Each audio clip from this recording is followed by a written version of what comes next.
Le sacre controversé de Samuel Eto'o au fils, chers auditeurs, imaginez un instant que l'on vous offre une couronne, symbole ultime de prestige et de reconnaissance. Mais, derrière l'éclat de cet honneur, des voix s'élèvent pour questionner sa légitimité. C'est précisément le cas de Samuel Eto'o au fils, cette icône du football, désormais auréolée du titre de « fond des fonds ». Alors que certains y voient une consécration méritée, d'autres parlent d'une trahison des traditions. Dans ce reportage, nous allons explorer les multiples facettes de cette élévation controversée et ce qu'elle révèle sur les dynamiques sociales, politiques et culturelles du Cameroun.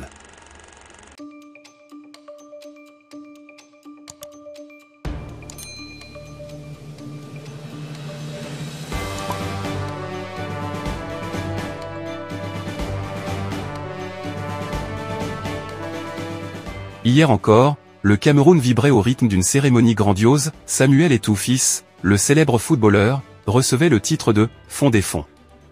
Jadis réservé au président en exercice, ce titre porte une forte charge symbolique, incarnant non seulement le respect social, mais aussi une forme de légitimité politique et traditionnelle. Une telle distinction pour une figure sportive, bien que populaire, interpelle. Derrière les louanges, une question se pose, que devient la sacralité d'un tel titre lorsqu'il est conféré à un homme sans ancrage politique ou rôle traditionnel établi? Certains diront qu'Eto'o, par son parcours exceptionnel, mérite cet honneur. Mais d'autres dénoncent une instrumentalisation des symboles traditionnels, réduits à des outils de prestige personnel. Dans un contexte où les chefferies traditionnelles restent des repères essentiels pour le tissu social camerounais, cette nomination soulève des inquiétudes. Peut-on jouer avec ces institutions ancestrales sans risquer de diluer leurs valeurs?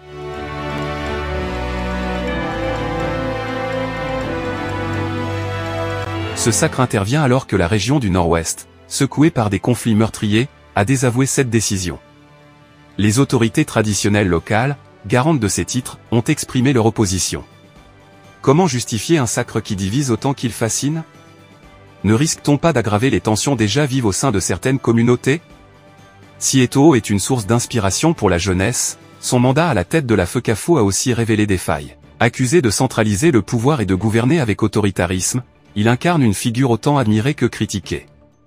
Cette affaire met en lumière un dilemme profond, faut-il préserver le caractère sacré des traditions ou les adapter aux réalités contemporaines?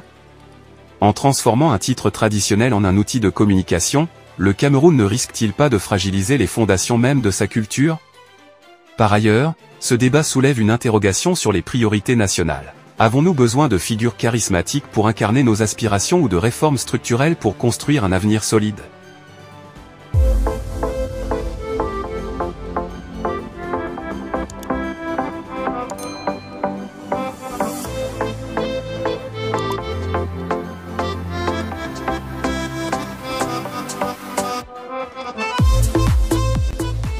En sacrant Samuel Eto'o au fil, le Cameroun ouvre une page complexe de son histoire, où admiration et méfiance se croisent. Ce sacre est-il le reflet d'une société en quête de héros ou d'une tradition en perte de repères? Nous vous laissons avec cette réflexion, chers spectateurs, entre modernité et tradition, où devons-nous tracer la ligne pour préserver l'équilibre de notre société? N'hésitez pas à partager vos opinions en commentaire et à vous abonner à CTV, votre chaîne pour des analyses approfondies sur les grandes actualités du Cameroun. Restons connectés pour ensemble construire une compréhension éclairée des défis de notre nation.